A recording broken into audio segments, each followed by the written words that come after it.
Hello hello नमस्कार। बहुत कम फिल्में होती है जो आपको एंटरटेन भी करे और साथ ही साथ सोशली रिलेवेंट मैसेज भी दे सके। ये कॉम्बिनेशन बड़ा डिफिकल्ट होता है और ये अचूक होना चाहिए, क्योंकि इसमें अगर कहीं हल्की सी भी चूक हो जाए तो फिर फिल्म या तो फिर डॉक्यूमेंट्री लगती है या तो फिर कोई तो भी फोर्सफुल सोशली रिलेवेंट एक्सरसाइज लगती है। इसके लिए जरूरी है कि एक्टर, राइटर और डायरेक्टर का कॉम्बिनेशन बहुत एक्सपीरियंस्ड हो और साथ ही साथ उनको बिलीफ हो उस इश्यू पर, उस सब्जेक्ट पे उनका बिलीफ हो। अगर उस सोशल कॉज के साथ उनका बिलीफ है और उस पूरे प्रोडक्शन यूनिट का बिलीफ है, तब जाके एक अच्छी एंटरटेनिंग फिल्म वो बन सकती है जिसमें ऑडियंस भी उनके साथ रिलेट कर सकती है या उनके साथ इंटरैक्ट कर सकती है। ऐसे मामले बड़े कम होते हैं, लेकिन एक ऐसी फिल्म है जो इस मामले में पूरी तरीके से 16 आने खरी उतरती है। मैं बात कर रहा हूं एक ऐसी मराठी फिल्म की जिसमें एक बहुत ही थ्रिलिंग और एंगेजिंग स्टोरी है और साथ ही साथ एक ऐसा सोशल इश्यू है जिसमें हमें बताया जाता है कि हमारा बर्ताव अपने बुजुर्गों के प्रति कैसा होना चाहिए। इस कॉम्बिनेशन को बड़ी खूबसूरती से बनाया है इस फिल्म में, जो कि फेब में थिएट्रिकल रिलीज हुई थी 2018 में, सुपर सक्सेसफुल थी बॉक्स ऑफिस पे और अब स्ट्रीम हो रही है 12 सितंबर से नेटफ्लिक्स पर और फिल्म का नाम है आपला माणूस। ये बेस्ड है डॉक्टर विवेक बेले के मराठी नाटक काटकोण त्रिकोण पर, जो कि 2013 में प्रोड्यूस किया गया था और उसमें सेंट्रल कैरेक्टर थे डॉक्टर मोहन अगाशे। उसके बाद इसको हिंदी में भी एक नाटक के रूप में तैयार किया गया और उसमें सेंट्रल कैरेक्टर प्ले करते थे परेश रावल। उसके बाद इस फिल्म में यानी कि आपला मानुस को डायरेक्ट किया सतीश राजवाड़े ने और इसमें सेंट्रल कैरेक्टर प्ले कर रहे नाना पाटेकर और उनके साथ सुमित राघवन और इरावती हर्षे। ये अजय देवगन प्रोडक्शन की पहली मराठी फिल्म है और उनके साथ उनका साथ दे रहे हैं प्रोडक्शन में अभिनव शुक्ला, मनीष मिश्रा, रोहित चौधरी और खुद नाना पाटेकर। कहानी किसी क्राइम थ्रिलर जैसे शुरू होती है, जिसमें पहले सीन में ही एक बुजुर्ग आदमी की बॉडी एक बहुमंजिली इमारत से नीचे गिरती है। उसे वॉचमैन देख लेता है और पुलिस को इन्फॉर्म कर देता है और उस बॉडी को हॉस्पिटल में पहुंचा देता है। अब तफ्तीश कर रहा है एक इंस्पेक्टर मारुति नागरगोजे, जो कि पता कर लेता है कि बॉडी आबा गोखले की है, जो अपने बेटे और बहू के साथ उसी बहुमंजिली इमारत में रहता है। ऊपरी तौर से तो यही लग रहा है कि फ्लैट की बालकनी से आबा एक्सीडेंटली गिर गए हैं, लेकिन ये जो इंस्पेक्टर है ये बहुत ही मेटिकुलसली ऑब्जर्वेंट है और डिटेल्स निकालने में माहिर है। वो डिटेल सारे निकाल लेता है और फिर उसे पता चलता है कि आबा और उसकी बहू और उसके बेटे के बीच में कुछ अनबन थी।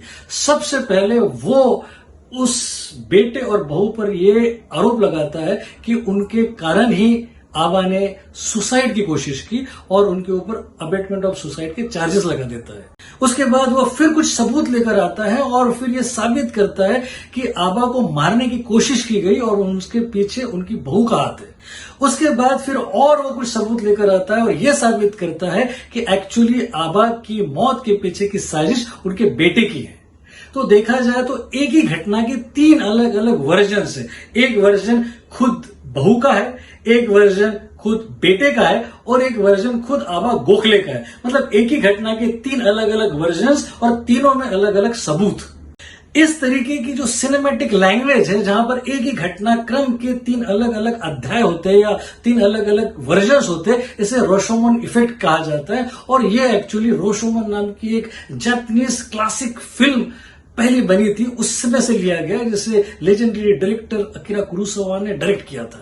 उसको लेकर पूरी दुनिया में खूब सारे प्रशंसक है, खूब सारे फिल्म मेकर्स आज भी रोशोमन इफेक्ट को याद करके उनके जैसी फिल्में बनाने की कोशिश करते हैं। 1995 में जो द यूजुअल सस्पेक्ट्स आई थी, जिसको ब्रायन सिंगर ने डायरेक्ट किया था, वो भी एक्चुअली इंस्पायर्ड थी इसी रोशोमन इफेक्ट पर। उसके अलावा फिर 1997 में स्नेक्स आइज नाम की एक फिल्म आई थी जो ब्रायन डी पाल्मा ने डायरेक्ट की थी, वो भी इससे इंस्पायर्ड थी। और उसके बाद 2014 में जो गॉन गर्ल आई थी डेविड फिंचर वाली, वो भी इसी रोशोमन इफेक्ट से इंस्पायर्ड थी।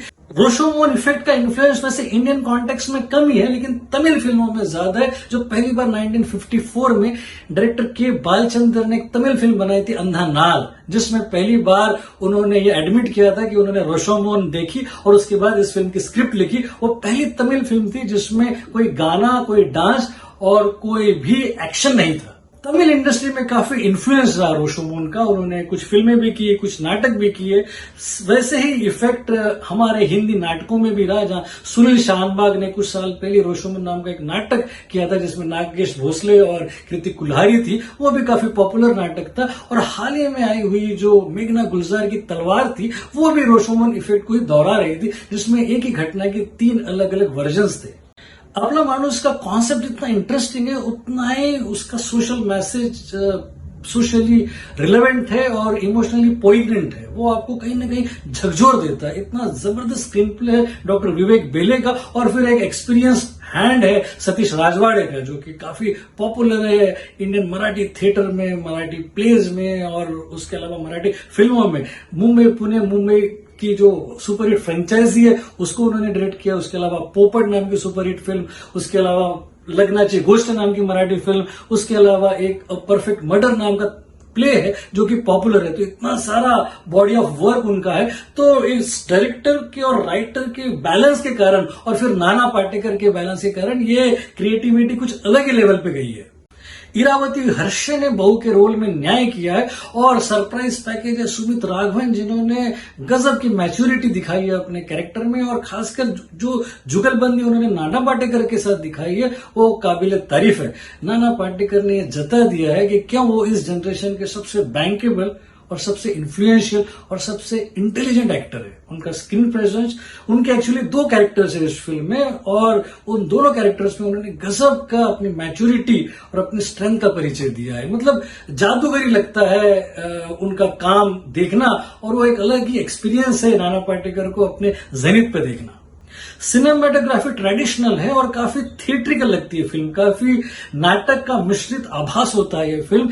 ओवरऑल अगर एक्सपीरियंस देखा जाए तो बहुत ही पॉजिटिव है, कुछ भी नेगेटिव नहीं है, सारी चीजें पॉजिटिव है। और ये उन रेयर फिल्मों में से जो आपको एंटरटेन भी करती है और आपके हृदय को कहीं ना कहीं छू भी लेती है। मैं इसे दूंगा 4.5 स्टार्स, और जरूर आपसे कहूंगा कि आप इस फिल्म को मिस मत कीजिए। Go for it.